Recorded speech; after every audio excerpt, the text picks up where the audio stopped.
Satra merupakan mantan anggota marinir TNI AL yang masuk militer Rusia. Dia ikut berperang melawan Ukraina dan mendapat gaji. Namun, Satria mengaku menyesali pilihannya pindah ke Rusia. Menteri Koordinator Bidang Hukum, HAM dan IMIPAS RI, Yusril Iza Mahendra, mengajukan sejumlah persyaratan terkait keinginan Satria. Yusril menegaskan, jika status Satria masih WNI maka dia masih berhak kembali ke Indonesia. Namun, jika sudah dicabut status kewarganegaraannya karena pernah menjadi anggota militer negara lain, maka Satria tak bisa lagi kembali menjadi WNI maupun pulang ke Indonesia.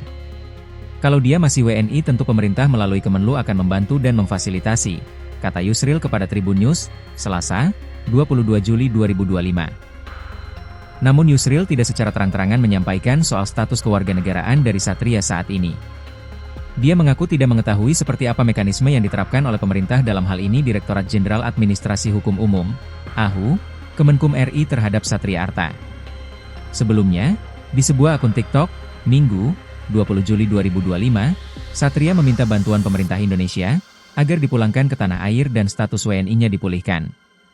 Satria mengaku tidak tahu keputusannya bergabung dengan militer Rusia untuk menjadi pasukan perang, justru menjadi bumerang bagi dirinya.